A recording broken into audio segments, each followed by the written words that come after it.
It's a great pleasure for me to have here Emiliano Fiori and Silvia Fazzo. Emiliano Fiori holds a double doctoral degree from the University of Bologna and the École Pratique des Hautes Études de Paris. He worked at the Free University of Amsterdam and at the Humboldt University, Berlin, and is currently Associate Professor of Early Christian Literature at the Ca Foscari University of Venice. He is the recipient of an ERC starting grant focusing on Syriac Christian intellectual history at the end of the first millennium. Silvia Fazzo is a joint professor in ancient philosophy at the University del Piemonte Orientale, a critical editor and commentator of Aristotle's metaphysics since 2012. She is now committed in a new critical edition and interpretation of the entire work for Lorenzo Valla Mondadori, which she prepares on a collaborative basis. She published in 2010 the first interactive edition of a metaphysics book online. She promotes an Aristotle reading seminar and a lab of philosophical philology. So, Emiliano, please. Thank you, Federico, for the presentation and the invitation. And it's a pleasure to see new people here and also some of my fellow Syriacists, to whom I apologize for a short introduction I will have for the benefit of people not knowing at all what Syriac is. The short introduction on Syriac, the language, the culture, it will last no more than 5 minutes. So I will start now. The ERC starting grant project FLOS-Florilegia Syriaca, and the whole name is the intercultural dissemination of Greek Christian thought in Syria and Arabic, in Syriac and Arabic in the first millennium CE. This is the whole name, which I'm currently leading at Ca Foscari University of Venice, deals with a bunch of texts, which we can call Christian theological florilegia or anthologies, written in Syriac. So every term here needs a short explanation, which, as I promised, will be short indeed. So I was saying that the ERC starting grant project Florilegia Syriaca that I'm currently leading at Ca Foscari deals with this bunch of texts which we can call Christian theological florilegia. So I'm rereading written in Syriac. So I will give an explanation for these terms: Florilegia, Syriac, Christian theological anthologies, etc. So Syriac, first of all, has come down to us as a Christian language, and is a variety of Aramaic.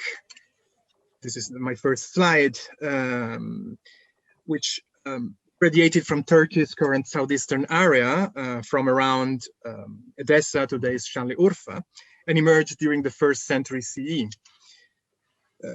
It has come down especially as a Christian language because what has survived of the first millennium and beyond of this language is a large corpus of mostly Christian religious literature.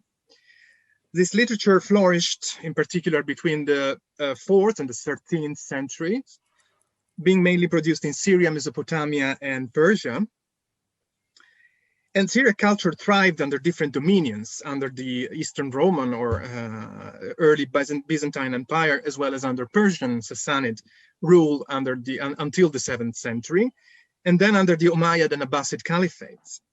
It was still produced under Ottoman rule in the 2nd millennium, although at a different pace than in previous centuries. But the copying of Syriac manuscripts and the training of scribes, however, remained common in Syriac culture until the 20th century. So we have copied manuscripts in the 60s, still in the 60s, perhaps the 70s. Classical literary Syriac is still used in liturgies, and modern Aramaic varieties are still spoken by communities all over the world who have their cultural roots in Syriac Christianity. So as I was saying, one crucial characteristic of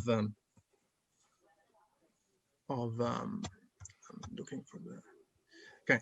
One crucial characteristic of Greek religious literature, of Syriac intellectual life, was an intense translation activity from Greek that lasted for a century, from the 4th century through the end of the millennium, with a peak between the late 5th and the 7th centuries.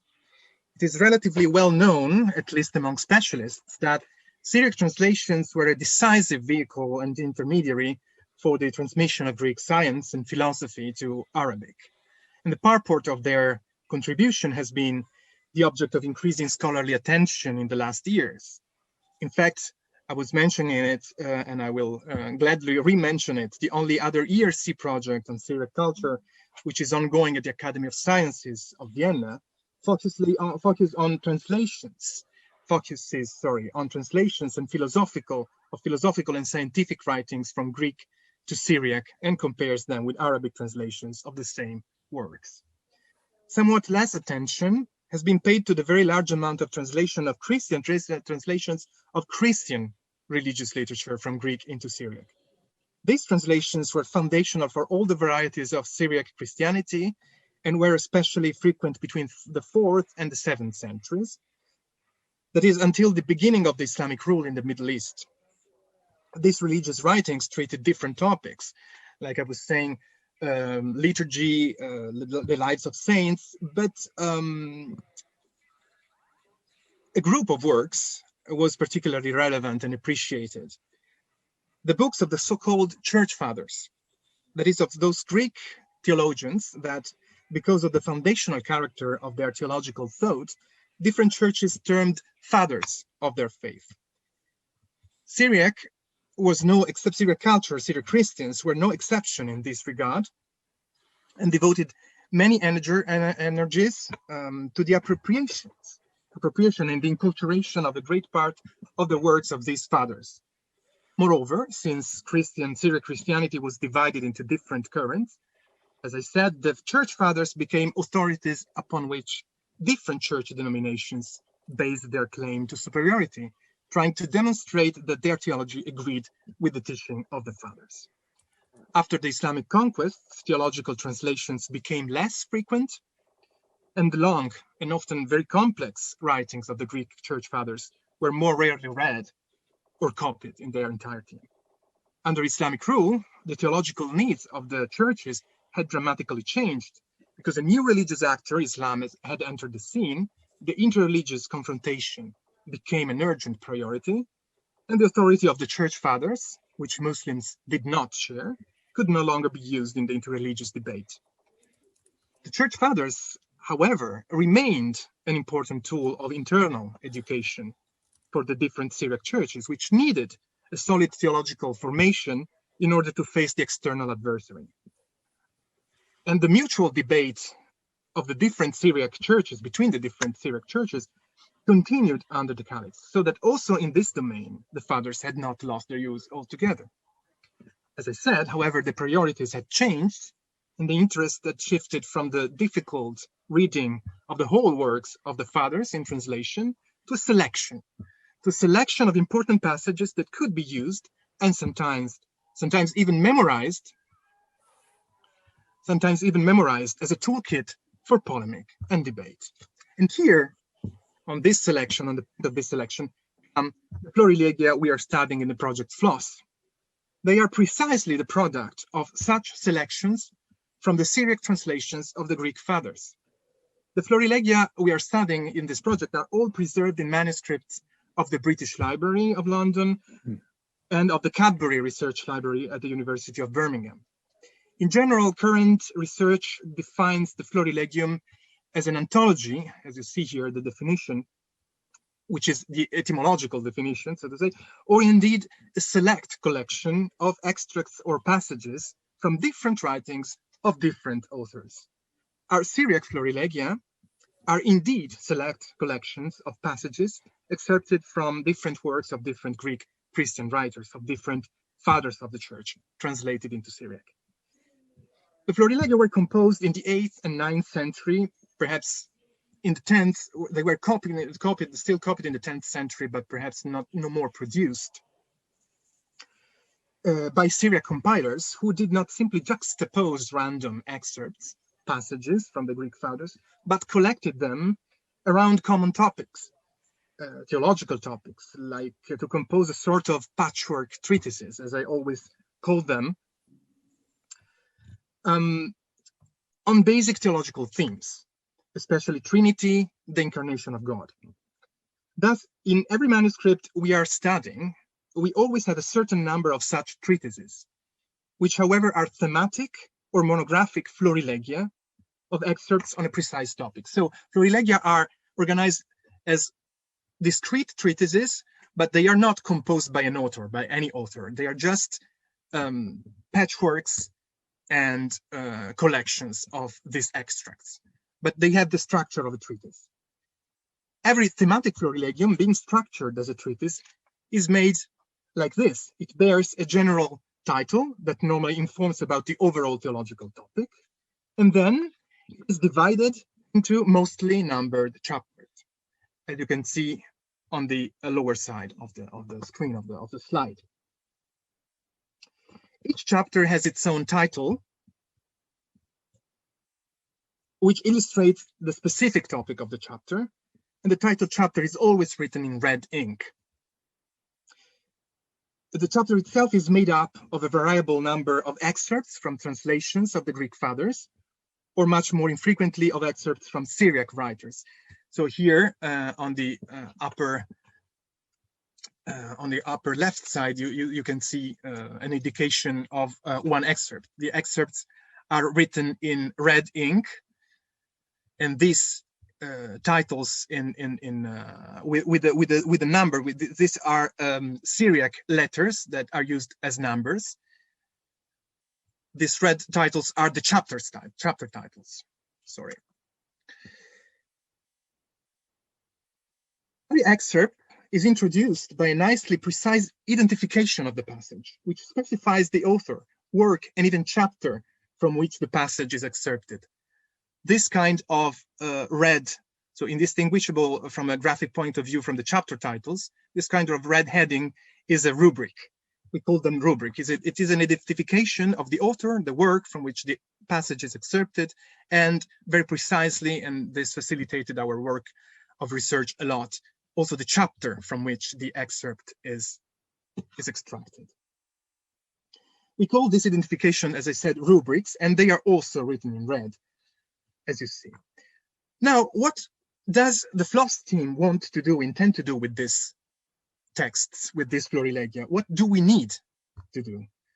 We are convinced, and we are increasingly getting from confirmations of our persuasion through our research, that a careful study of their composition, of the selection strategies of the materials that they contain, and of their diffusion in Syriac Christianity under Islam is very relevant to fully understand the intellectual history of the entangled religious world of the late Umayyad and early Abbasid caliphates. However, the florilegia, these theological florilegia, have been very little studied in their own in the past. Then, in their own right, Then, as historians of Christianity and as philologists, we want to publish them in reliable critical editions. That's our goal, if you want. But florilegia are very particular texts. Every single piece they're made of, that is, every excerpt, conveys complex, multi-layered information, which is already evident from the structure we have seen a minute ago in the previous slide. Every passage has a rubric introducing it, and is part of a chapter that also has its title. Every passage comes from a certain writing of a certain Greek author, and since it is a translation from a Greek original, it corresponds to a certain Greek text.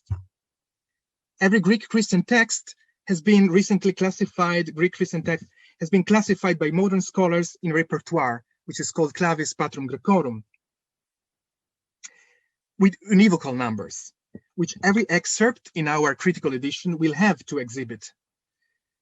Since every florilegium is attested in more than one manuscript, the text of chapter titles, of the rubrics, and of the excerpts themselves bears variant readings in the different witnesses. That's quite obvious. Moreover, it is very frequent to find out that a single excerpt was used in other florilegia in a different context, or was quoted by one or more Syriac or even Arabic authors earlier or later than the Florilegium we are studying. Finally, every excerpt must be translated into English or a modern language to make it immediately comprehensible for a modern audience. So in order to visualize all this information in a clear and useful way, a printed edition is perhaps not the best solution.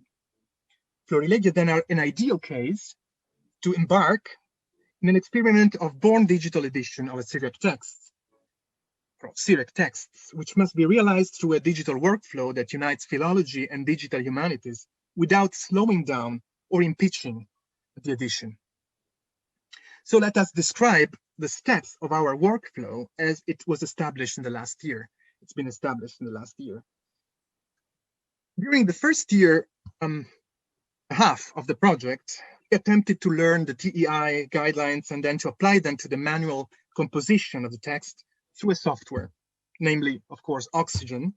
But it, luckily soon, I would say, turned out that this would not be going to work. Since the learning process, as all of you know, is extremely time-consuming, and on the other side, until not long ago, Oxygen presented serious issues with right-to-left writing systems like Syriac or Arabic. Therefore, we turned to the PISA CNR Institute for Computational Linguistics, asking for advice and help, which ended up in an official cooperation agreement within the framework of the Venice Center for Digital and Public Humanities. To the active engagement and integration in our project of a team composed by Federico Boschetti, our host, and Angelo Del Grosso, and to the quick definition of the necessary workflow for the edition of our Florilegia. The Florilegia are processed as follows. The FLOS team deals with tasks that do not go beyond our specific competence of philologists. That is, we, first of all, transcribe from the text from the manuscript, the very rough transcription. The manuscripts are transcribed by an external collaborator of the team who is a native speaker of Aramaic, which speeds up the process of transcription a lot. The transcriptions are checked against the manuscripts by every member of the team, its collective endeavor, in order to ascertain their accuracy. Then the different manuscript witnesses are obviously collated in order to spot the variant readings. And this collation activity produces a collated text in a simple docx format. Now I have to change the internet here. This is a typical collation as we produce them now. This is a text, a collated text from the first Florilegium we have approached in our project. So this is how it appears it's stored in a very simple Drive repository, and we are working all together on these collations. Now, in the docx files we produce, this is an example, the Florilegia are transcribed and collated in compliance with a very small number of very simple elementary rules. The first rule is that every aspect of the text structure is marked. Thus, chapter titles are marked with a specific style. In our case, title 1. So just using the very basic Word, Microsoft Word functionalities, and rubrics are marked with the style title 2. And the general title of the Florilegium is styled title 3. We don't have an example on this slide, but that's how we style it. Every title and rubric are accompanied by their English translation in the collation, which is marked in the same style and allows our collaborators at the ILC and other collaborators to orientate within a text that is written in a language they are not pretended to. We don't pretend them to know. Of course, the English translations are marked in the same styles as the text, the Syriac text they translate. The variants are also marked in a very simple way. And here I go back to our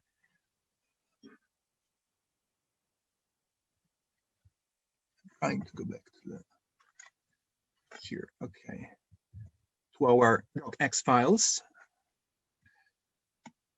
Variants are also marked in a very simple way. So the lemma in the collation base is just written in braces, as you see here. And the variants are marked in angle brackets, accompanied by the sigla of the manuscripts that bear them. Except for these few precautions, so as you see, it's extremely simple. This is a very ordinary philological workflow. Practically no technical element of the digital encoding of texts intervenes in the process at this point. However, these precautions, despite their extreme simplicity, contribute decisively to the digital elaboration of the texts. Because indeed, at this point, the ILC team steps in and transforms our docx files in markdown format files, where the information conveyed by the styles of titles and rubrics and by the symbols indicating the variants is translated into a system of hashtags, or what appears to the profane reader as a system of hashtags and brackets. And this is how it appears, just a second, in the GitHub repository. This is the same text as here. This is the collation in docx, the beginning of the collation.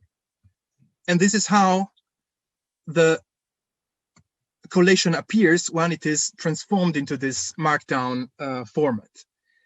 So styles, the different styles have just translated into hashtags, and our variant symbols have translated into in a system of brackets and apostrophes that univocally identify them.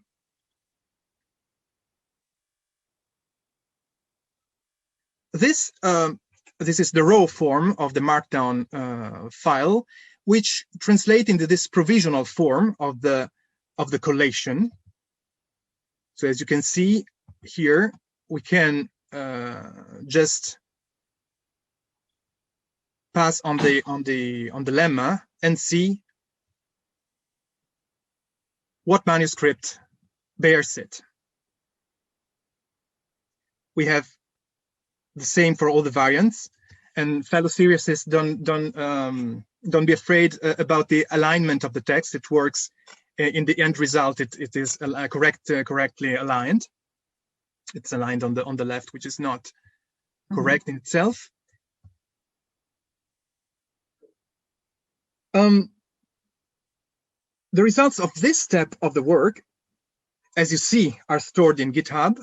We are in a GitHub repository where the whole process history is visible by all members of both teams.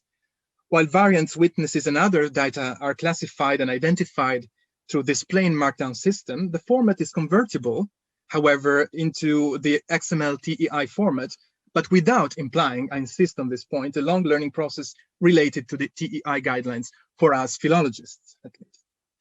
But there is a further crucial step, and the final one in this workflow. Besides the collation in docx files, the FLOS team also collects all the remaining information that we want to be available to final users of our editions. That is, as I previously said, we collect the author, work, the modern scholarly classification of the work of the Church Fathers from which the excerpt is extracted, the original Greek text, further occurrences of the same excerpt in other Florilegia or in Syriac and Arabic authors, and a translation into a modern language. We store and organize all this information, which implies a long research process for every excerpt, in Excel files, very simple Excel files.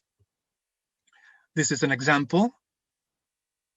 So here are identifiers of the Florilegium. This is a Florilegium on Trinity, so it bears a T.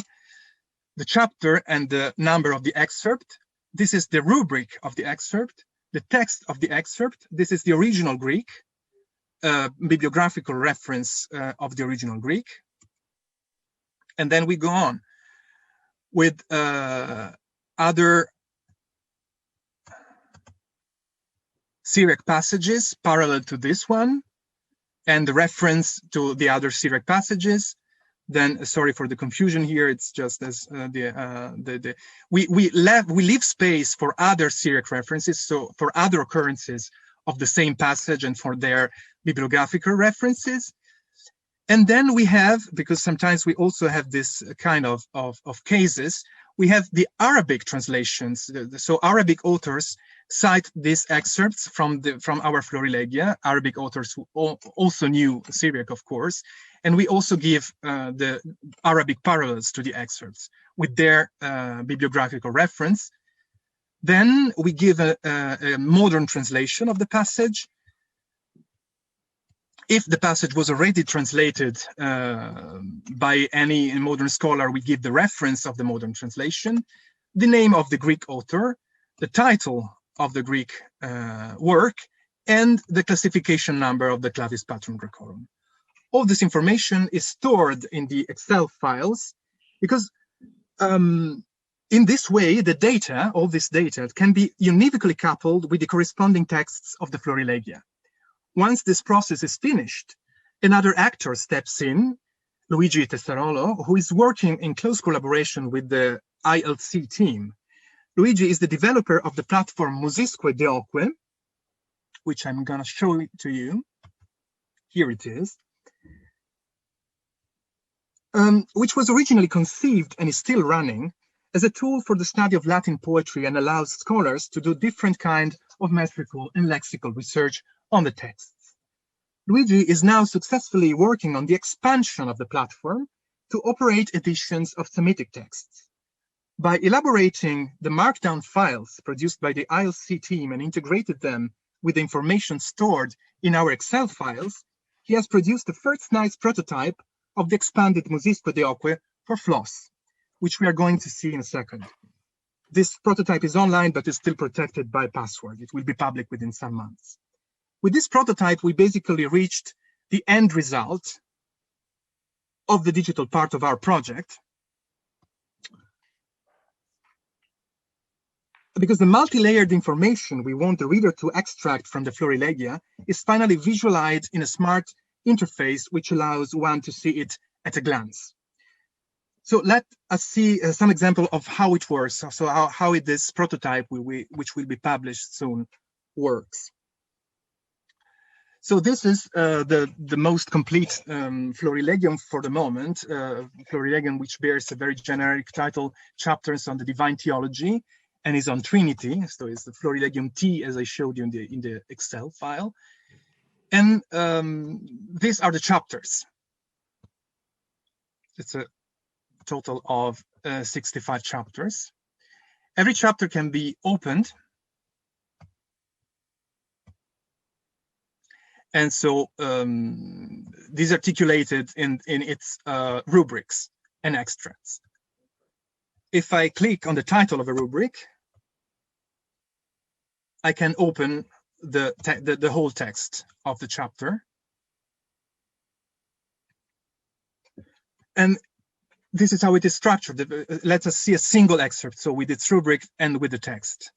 So these light blue markings correspond to variants. So the Caddiscio, for example, here bears a variant, the Caddiscio Basilius in these manuscripts. Otherwise, it is only the Basilius in this manuscript. So the variants can be visualized like that. And there are still problems, as you see from the point seriouslists will notice it. There are still problems with the direction of writing, but we are gonna solve them. If I click on by clicking on the title of the rubric, I will have a complete display of all the information that I wish to have on the excerpt. So we'll have T11, which is the number of this excerpt, Trinitarian Florilegium, first chapter, first fragment. I will have the whole apparatus for the whole excerpt, then author and work with its Clavis Patrum Graecorum classification, the Greek passage with its reference as a heading, the Syriac passage, corresponding passage in another Florilegium, basically in another Syriac work in Syriac, the Arabic quotation of this passage by an Arabic author, and an English translation, which in this case can come from an already existing scholarly work.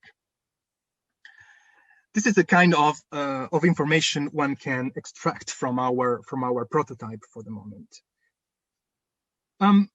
Concerning the search options, there are also search options which are not so much developed for the moment, but there has been also a big work on this. Concerning the search option, a major feature of this tool, which also works for the Latin Musisque Deoque, is that the search is carried out not only on the text, but also on the apparatus criticus. For example, if I look for a word, for this word, dam partial, which is a participle, and I search for it, the text will find one kifuto what the dam partial, this syntagm with this phrase, but it will also direct you to the apparatus criticus, where this term is not is present only in BCD, in manuscript BCD, but it's substituted by the only dam partial in manuscript E. So there are both in this manuscript. In the collation base, there is only this one in BCD, and there is only this one in E. So the research is carried out on both the text and the apparatus.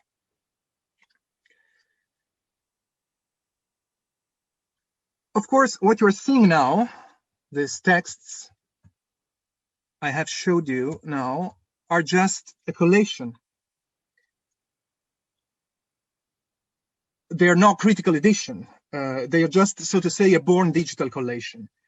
The collations will be provisionally published as such, but by the end of the FLOS project, we shall have finished the proper editions, and Luigi Tessarolo is currently working on a back-end mask that the FLOS team will be able to use autonomously without the continuous intervention of the developer in order to change the text and select the variants once they are established.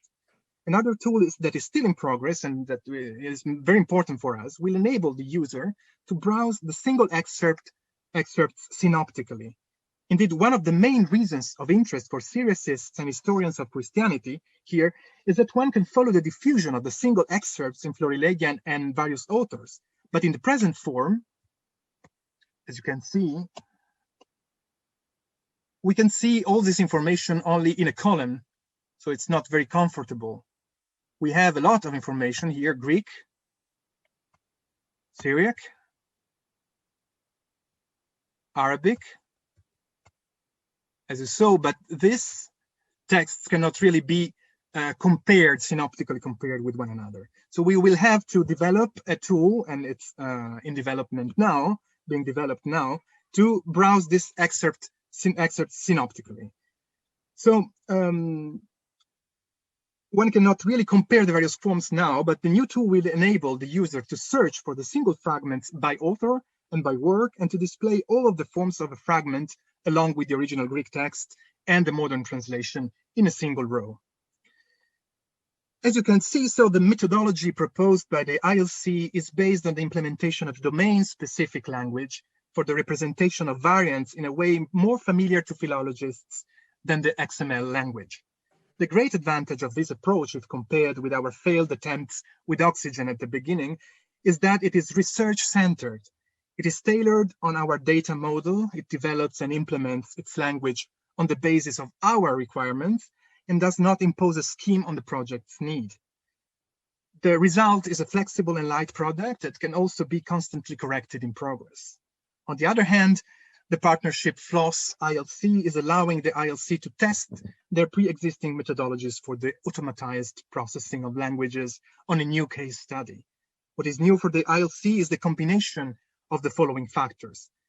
They are tackling a language that they had never treated before, that is Syriac, written in a right-to-left script, and moreover, the specific needs of a critical edition are leading them to encode the variant readings of the Florilegia through this new domain-specific language, and to develop a new tool for the analysis of the text encoding through this language. So that was it, and thank you for your attention.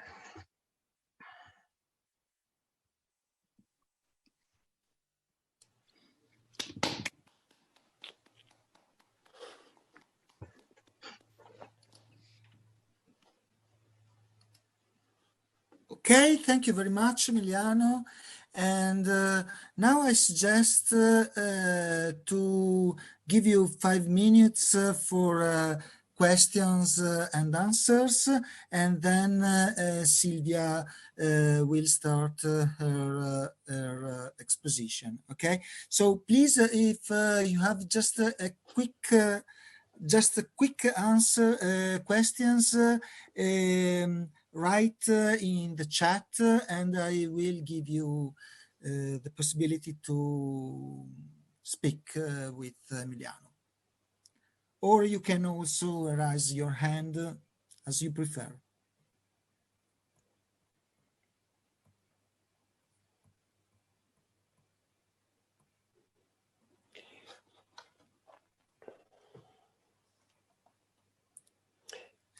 Yeah, David. It's perhaps unfair to ask because it's already a terrific project and one can see the end goal. Once it's complete, what do you have a vision for what might happen next? You know, once you've created these master editions, what would be the next phase if you were to apply for more funding, etc.?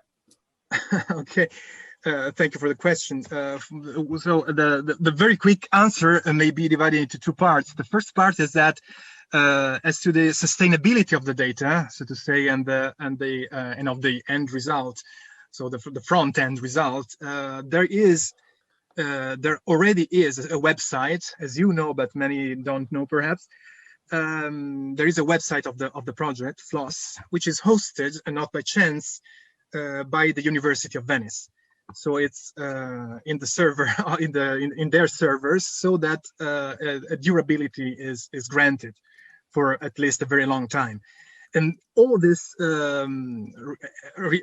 this prototype, when it becomes an official publication online, will be embedded in that site. So it will be sustainably, so to say, hosted there. And that's the first thing. And as to future funding, really, I'm not thinking of it for the moment. I'm completely in the workflow of this. I see future possibilities because actually following for every single excerpt, its diffusion and its impact on previous and subsequent literature, and is very, very time consuming, and the 2 years left of this project will never suffice for this. I see in the Federico, I'm seeing the chat, so I will go on with the questions. Yeah. So Joel, yes, the master files are at GitHub, but for the moment they are, so what I showed you is so to say private. It's just under password. It's a repository of what we are doing, but the metadata will, we will publish everything at the end. So the metadata will be available for anyone to browse and to look at. The copyright issues concerning the Greek sources. Well, yes, the fragments come from from books, basically. Of course, I shouldn't say that. We take them from the TLG, but basically the TLG has extracted them from the PG, from the Patrologia Greca, or from other printed sources, and we are constantly checking, anyways, what we are copying from the TLG against the printed sources, because as we know, the TLG has issues and problems related to the OCR. So in a sense, we are quoting the books and not really using the TLG material. The TLG material allows us to go faster, because if we were to copy all the OCR'd passages from the Patrologia Greca, that will imply a long correction activity of the bad results that usually come out of that. Can we follow the journey of one particular citation? Well, this is no, I won't tell the TLG if you want, because now it's not a secret anymore. So the journey of one particular citation, that's what we are trying to do, which is more a matter of for monographs. What we are doing in our website, in our digital product, is to give a dry description of and synopsis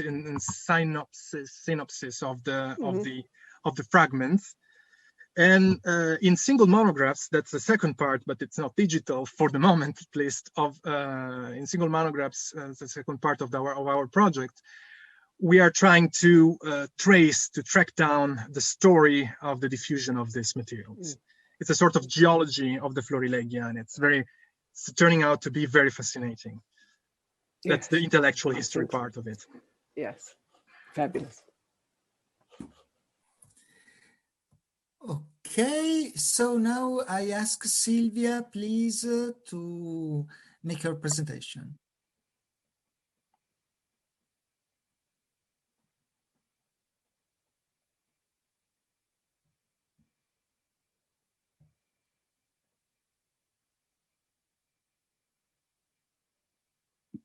So thank you, Emiliano.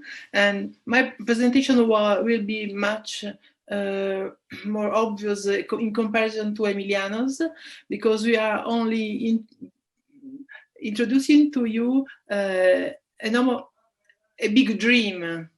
We have, it is a while we discussed this dream with the team of Istituto di Linguistica Computazionale with Federico, with Angelo. So thank you very much for being there and for inviting me. I will share my screen just to make the main points of this stream a little bit more visible. Could you tell me, please, if you just share the screen? I don't share yet, okay? Yeah, perfect. So versioning the Wiener Aristoteles. So please start the presentation mode. Okay, please.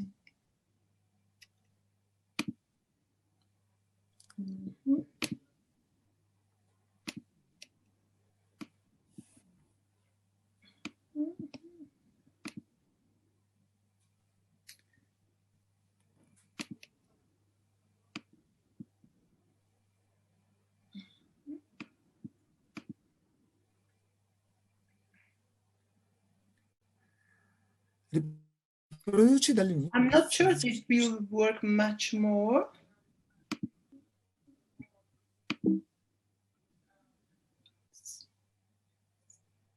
Riproduci dalla visualizzazione corrente.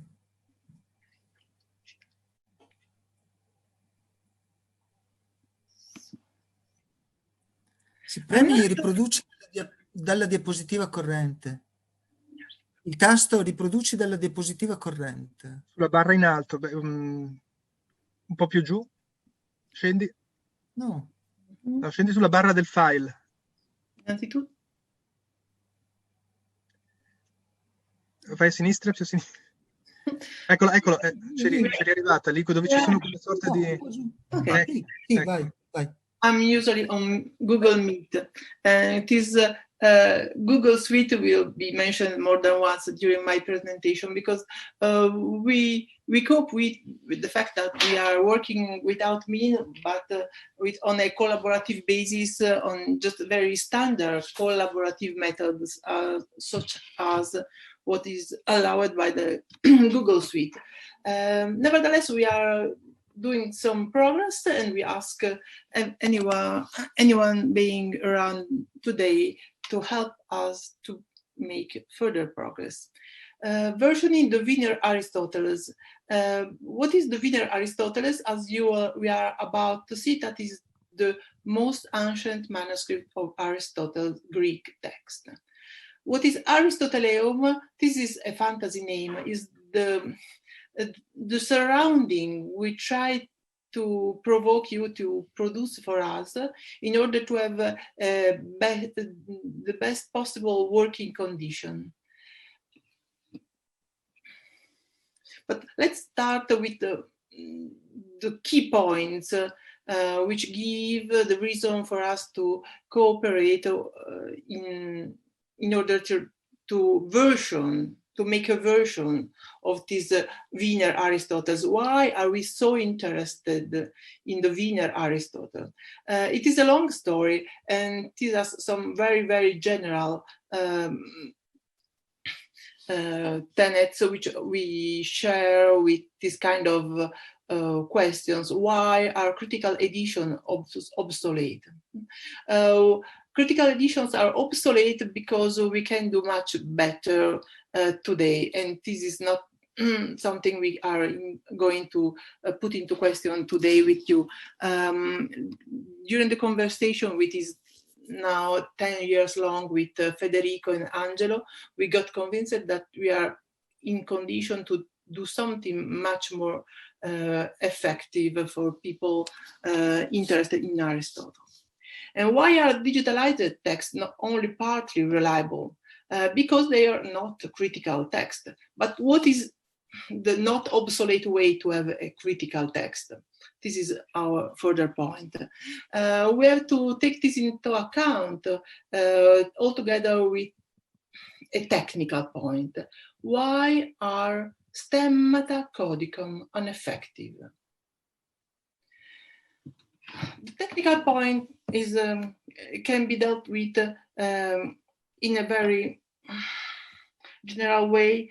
It is not obvious for everyone, so I try to give some technical reason in order to be very strongly focused on this very text, which is the Wiener Aristotle. As everyone knows, standard methods in classical philology are of Lachmanian type. Lachmanian type means that one is meant to classify manuscripts based on their errors.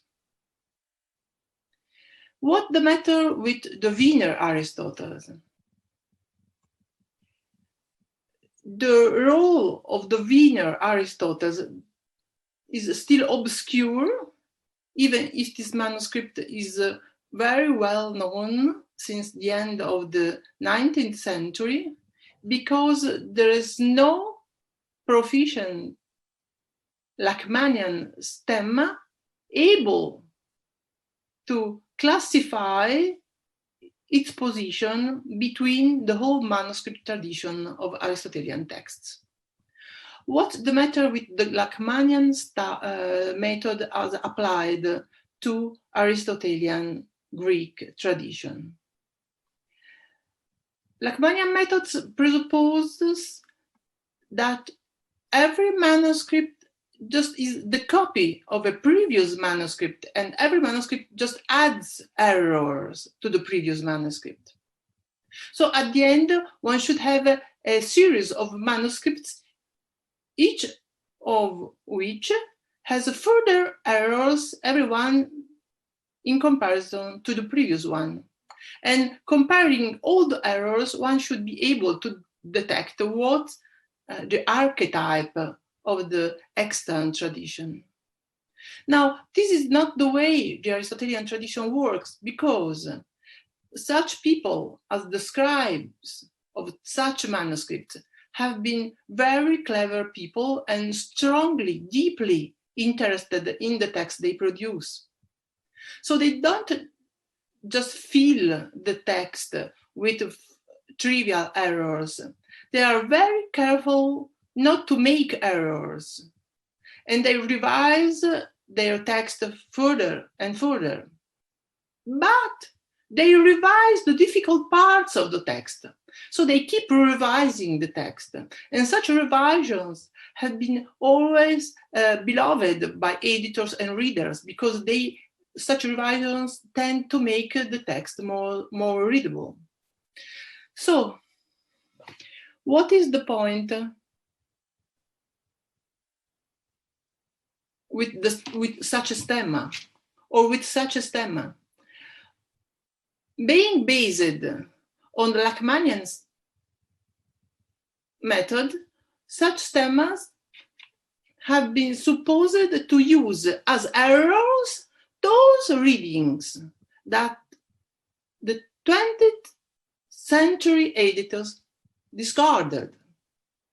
If you take as errors those readings which have been discarded by 20th century editors, you turn out to have a stemma which confirms the value of 20th century editions.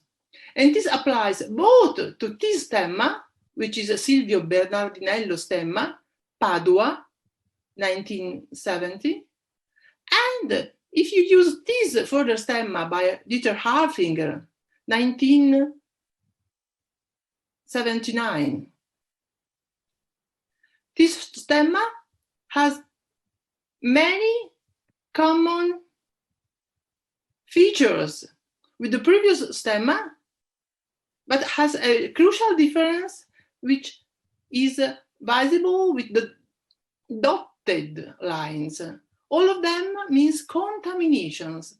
This is a further features of Greek Aristotelian manuscript one has to take into consideration. Dotted lines means that every beta branch, we have an alpha and a beta branch, virtually every beta manuscript is contaminated with alpha manuscript, and every alpha manuscript is contaminated with the beta manuscripts, except the top ones, E and J. Well, a basic tenet of Lachmanian method is that Lachmanian method doesn't prove to be reliable if contaminations are between the different manuscripts. So at the end of the story, it's quite surprising, but after years and years working on the textual transmissions of Aristotle Metaphysics, which is a main text we are working on, but this applies to the physics, to other texts by Aristotle as well, we realize that we use stemmas on texts about which we are very well aware that they are full of contaminations, so no stemma is reliable at all. So this is the reason to focus on such a stemma, such a different stemma, which points on the importance of J, the Wiener Aristotle, and on a very closer manuscript to the Wiener Aristotle, which is the Paris manuscript 1853. The importance of these two manuscripts is very well evident to scholars, but there's never been a radical attempt of doing something different with those two manuscripts. And what we wish we could do is to have just a simple version, an entire version of those manuscripts. As you may see in my stemma, just I come back in order to point this out.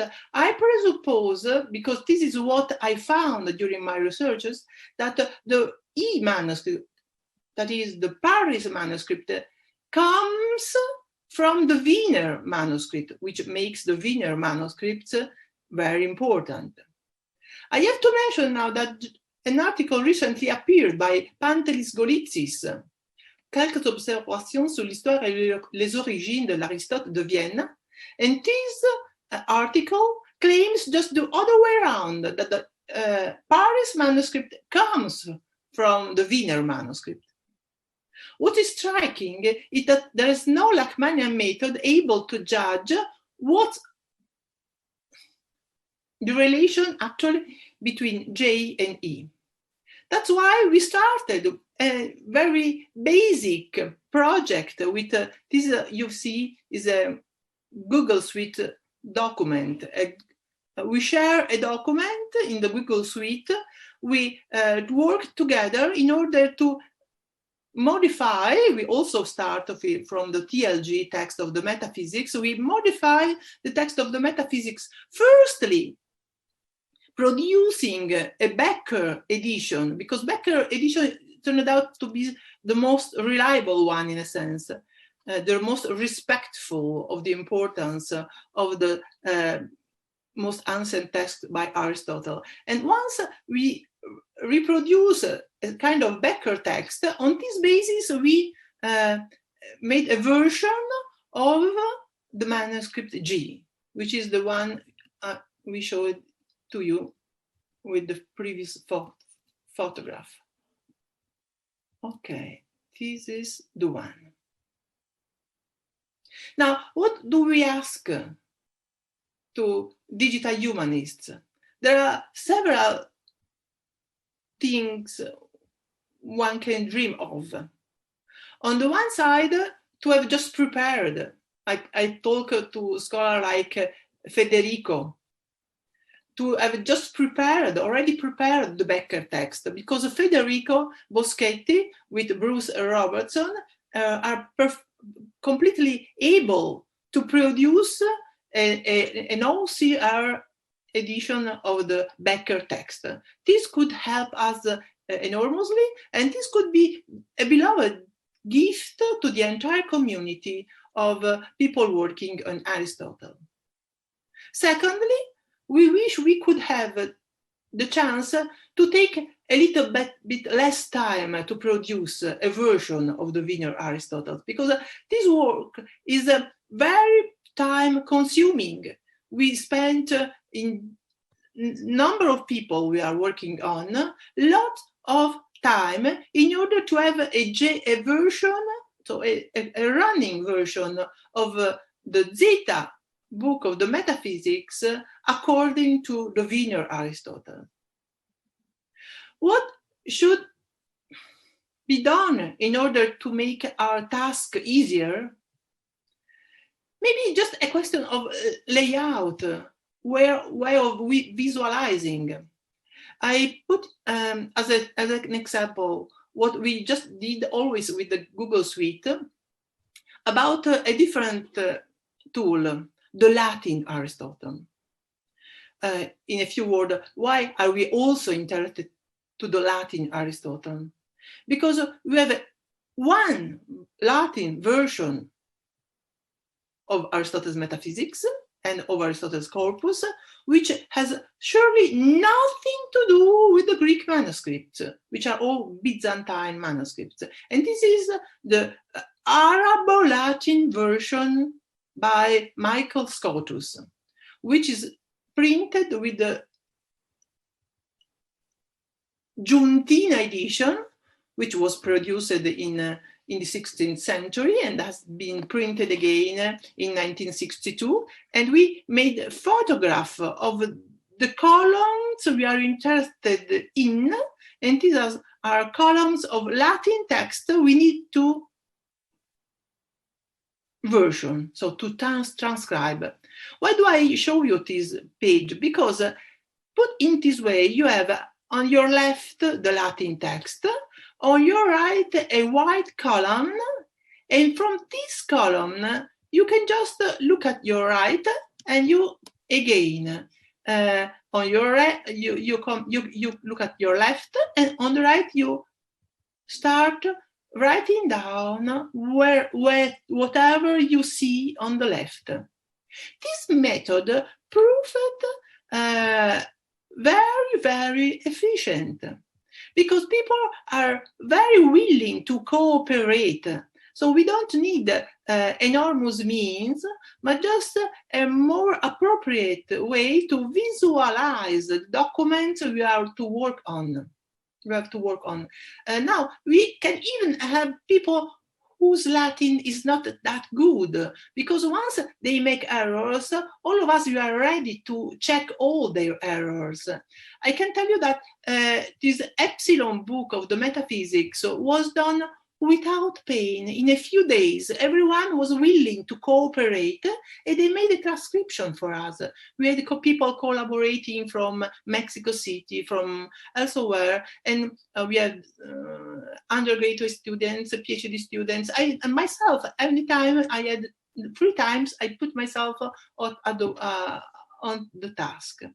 Now, why don't we have a similar way to transcribe the Wiener Aristotle's?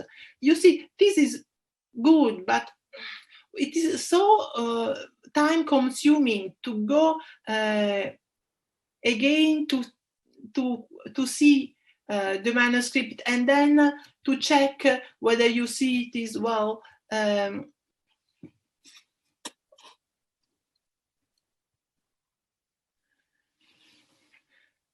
Best would be if you could just have parts of our manipulated TLG text, which we can put inside a big version, so as visible as possible version of the Wiener Aristotle's. We wish we could stay within the manuscript. We wish we could write on the manuscript itself our notes, and we could then collect all of our notes all together. And once we are finished with the Wiener Aristotle, we wish we could do the very same thing with this text, which is the Paris manuscript of Aristotle, so the Paris Aristotle.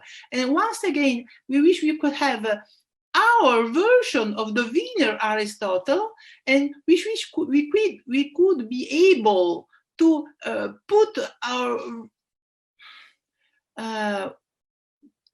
shared document in bits and pieces here inside in order to write all together in the time we can look at alphabetic letters.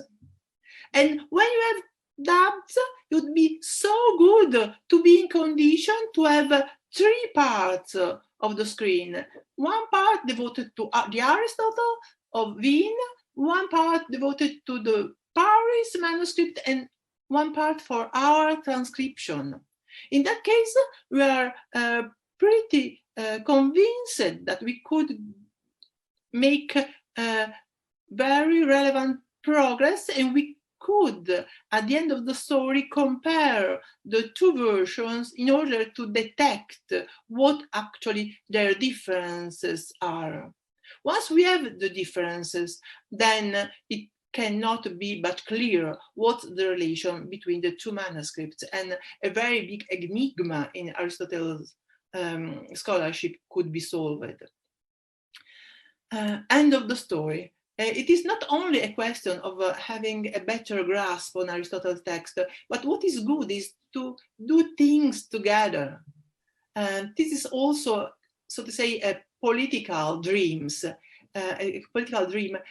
What the world needs is peace, and it is among nations and among fellow men. And we are convinced that there is no peace without dialogue, and that Aristotelizing scholars of all eras have been in dialogue in different cultures, languages. They didn't care about different religions, and they always cooperated in order to have a better grasp in Aristotle's text. And the main part for dialogue is cooperation, namely collaboration, doing things together. So we have this double sake, is a scientific one and a collaborative one. So thank you for helping us. Oh, so thank you very much, Silvia. I am very happy that Silvia is here to explain her project because the webinars in Korea are not only devoted to solutions, but are devoted also to questions. And in this case in particular, my question is, what can we do when we have projects that are not yet financed? The problem is that to solve the problems that Silvia explained, there are many instruments, many applications, and so on, but usually, okay, they are not tailored on the specific questions of the researchers, okay? So when we have existing instruments, but you have specific questions, okay, you need money. This is the this is the big issue, okay? So I would like to focus your attention, okay, in the need, okay, to have modular solutions that can be also quite cheap, okay, that can be very very flexible, that can be tailored on some problems. Because if you take each single part of the problems that Silvia exposed, every single part can be very simple, can be quite naive, okay? And everyone can say, okay, but you can use this one, you can use that one, and so on. But when you put all together, okay, you have the real big issues, okay? For example, there are many studies, okay, currently to address the problem of contamination, okay? But what we really need when we address contamination is not to count the variants, but it is to weight the variants, as Vittorio Citti, that is our common teacher, always said, no? That we don't need to count them, we must evaluate them, no? In order to understand for each one of them which are the causes, okay, which are the history of every single variant, okay? So to do that, we need instruments that allows us to annotate the variant, not only to recognize it, okay, not only to identify it, okay. So now I would like to ask to the public if they have questions for you, and you can, as always, to write them in the chat or raise your hand, and then to ask whatever you want to Silvia. In the meanwhile, Federico said a third thing, which is the main point of our project, to give the place for everyone to have comments, sensible comments. I think at some level, comments, even just given on the web, should count as publications, micro publications, because if you are able to give a comment about why these variant readings is more interesting than the usually printed ones, this is a sensible remarks, and I'm fully convinced that those kind of comments are not only comments you can have from very big and famous scholars. Sensible and clever people are around the world, and we have to capture their attention, and we have to collaborate. Mm-hmm. Yeah. So please, if you have questions, can you? Yeah. So Adrian, please, can you speak directly? Yes. Can you hear me? Yeah. Oh, yes. I was just giving the information, maybe you know it already, but Eleni Papa, who is working in Berlin at the Free University in the Aristotle Center, formerly known as the Aristotle Archive, has this new project which is going on for 12 years to edit all the scholia on Aristotle in the Paris manuscript that you mentioned. So, and she plans to do a digital edition of all these scholia. Maybe you're already in contact. I just wanted to. Oh no! It is a very good news, and in general, it is well known that those scholia are very relevant, and so thank you for alerting me of that. There are probably some information about the project on the web, or only so far I think only a short news information about it. It started I think in late 2019, so the project will be a long-term project, so there will be news coming in the future for sure. But I think you can, I mean, you should be in contact with Eleni. Yes. Thank you. There's a question by Charlotte.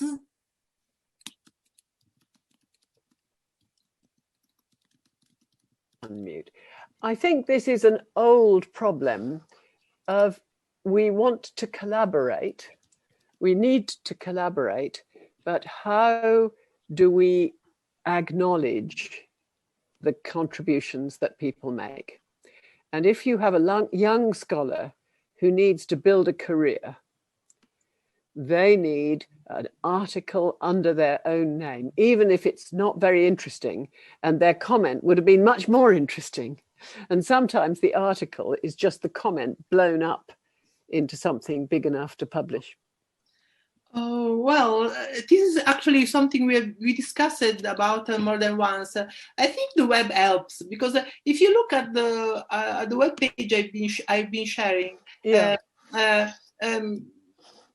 I mean, everything is recorded. If there is a nice idea, we can come 2, 3, 10 of us, but the individual contribution of all of us will be recorded. So I think the web helps more than it makes an impeachment for that. It is true that we also thought about the way we could have a kind of a peer review about comments, so that good comments could count as actually micro publications. Yeah. But at any rate, my personal attitude consists in involving young people in research projects as advanced as I can. Not just teaching that things about which I say just we know everything. You just learn, please, and learn by our heart, please.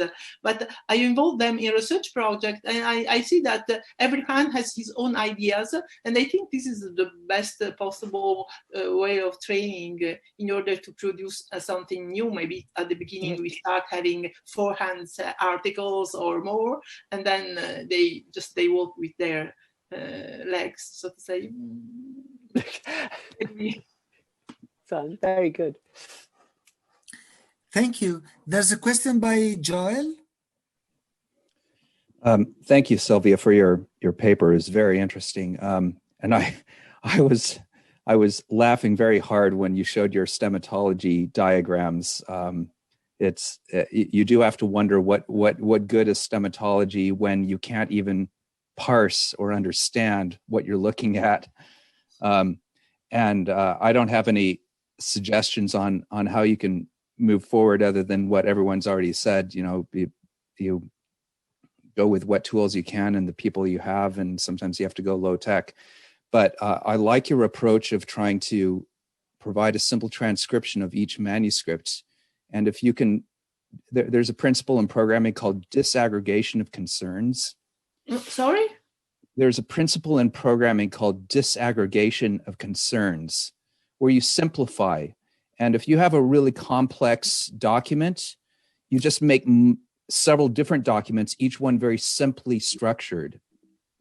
And then it becomes later easier to try to develop some algorithms that study the complexity. But if you stick with the, as I understand it, it sounds like you're trying to keep things simple, do one transcription of one manuscript, then of another one, then of another one. Then you can worry about later about the studying, and other people can contribute in ways that you can't even imagine. So I perhaps don't worry about the results right now. Just try to get the data out. But you know, we're all of us scholars, our time is so thin, and it's really hard to get people to, it's hard to donate our time and hard to get donations of our time. So I commiserate with you. Thank you very much. I like very much your formula of disaggregating problems. We don't even go that far. So we don't say we version one manuscript and then another one and then another one. Actually, we are very slow in versioning one.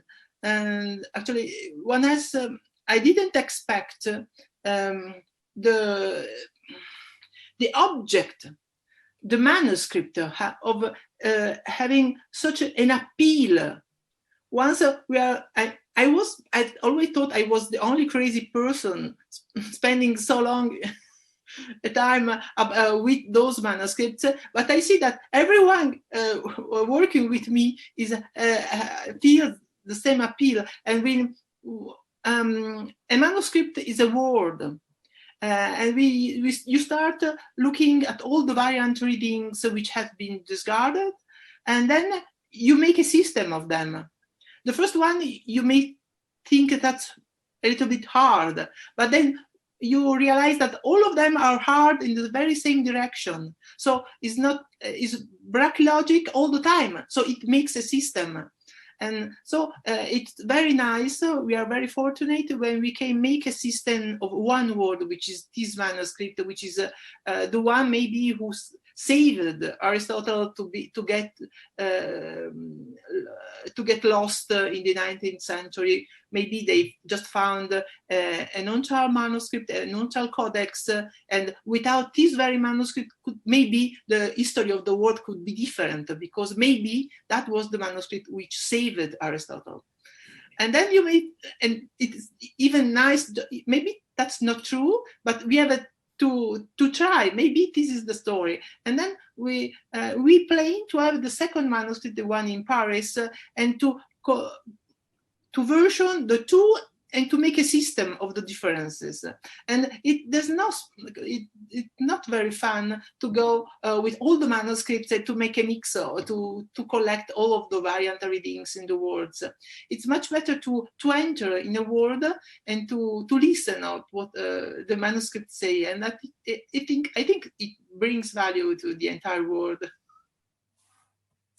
Okay, thank you. So if somebody has other questions for Emiliano, because before Silvia spoke, I gave just 5 minutes to Emiliano, so few minutes to Emiliano. So if somebody has other questions for Emiliano, can ask. I think Franz Fischer has one for Silvia. Cool. Any idea how to weight and evaluate the variants in a formalized way? How to capture the scores? Oh wow! I wish we could correspond, Franz. That would be a very good. That's a very good tip. I think. In a word, I think one has to focus on one author and one kind of work. It is not possible to weight variant readings just by collating manuscripts, or whatever manuscripts you have. One has to enter into the way Aristotle writes, longa consuetudo, with the same one and the same author, the way he writes his books in first philosophy, and then you have the first instrument in order to weight the variant readings. And then, it takes time, but I think this gives to the world something which doesn't exist yet. But formalized, okay, this is what I think in order to make this a project, for example, an European project, formalize. Could you tell me what you mean for formalize? You mean to, for example, to classify by main of annotation, or what else? I mean, you hinted to the system of variants, so that one witness might so that you detect a system behind the specific choice of variants. So that's maybe a start, but it's only one aspect. I mean, the critical process is so complex, so it's hard to create data from this. That makes your decisions or your justification for the presentation of one version reproducible or even understandable for machines that can learn from this. So that, I mean, that's very long. I see. But we don't have to go that far. It's just also a claim for consistency or for the scientific quality of our doing. Otherwise, it's easily arbitrary or just an opinion. So to make it more data effect, I don't know. Oh no, that this should not be at all. I think to an extent this is possible. I think this we could make a system, and at some extent a machine could produce this. Insofar as we can teach the machine to deal in the right way with our materials, so we can be consistent. Yes, this is something we can do.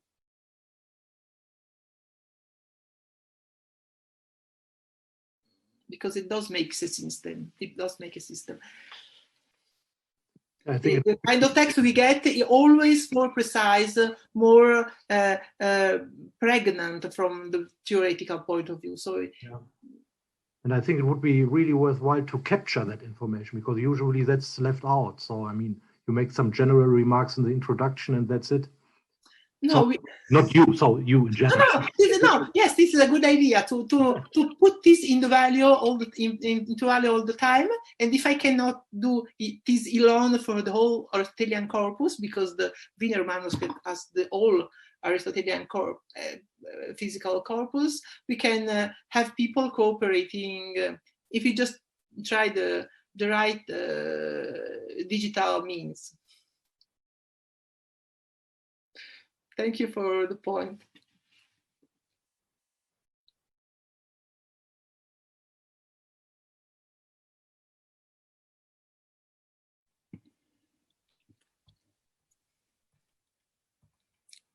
Yeah, other questions for Emiliano or Silvia?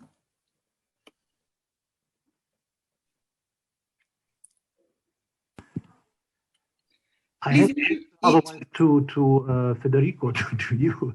I mean, the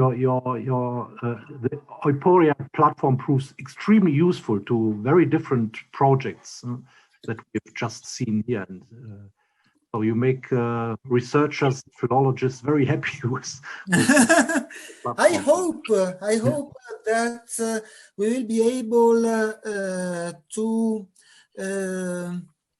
integrate Cadmus, Euporia, Omega, and so and naturally the MQDQ galaxy in something that is very modular, integrated, and extensible, and so on. Okay, because we must address many different aspects of philology, okay?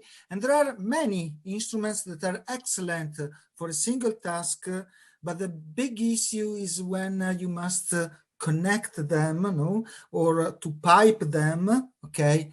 So I guess that it is very important to have this infrastructural vision, no? And in this, Clarin is helping us a lot, okay, to understand how to create pipes between web services and so on, okay. But it is important also to have a continuous interaction with the domain experts. No, as you perfectly know, no, there are some projects like Dixit and so on that are focused on the user experience, on the domain experts, and also we must ask to the philologists what they need, and according to their research questions to create a new generation of tools that is very close to the specific questions, but in the context of an entire community of philologists. This is, I guess, the big difference with the past, in which you had one single philologist that asked to one single software engineer, no, to tailor something for his specific needs, and then nothing was reusable, nothing was interoperable, nothing was usable by the third parties. No, so now I guess that we must create a bridge between the individual and the community. Okay, in order to share the experiences. And this is the spirit also of this specific webinar today, to have somebody that had a solution and somebody else that had a problem, no, in order to discuss all together. Okay.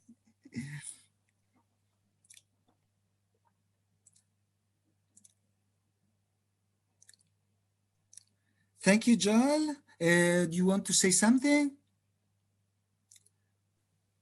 Not quite yet. It's I'm a little bit tired, and I hope to be presenting on this sometime later this year and publish an article. But it's a tool that I'm working on to help scholars who are working on stemmatology or collation problems, and they have multiple versions of a text they want to think through.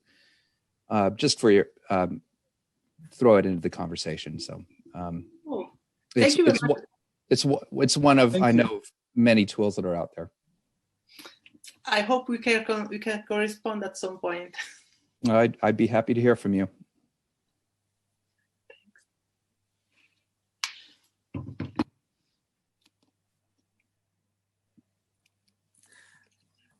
Okay, so now it's very late, so I guess that we can stop here. Thank you very much, Emiliano and Silvia. Grazie, Federico. Thank you, and thank you all for the intervention.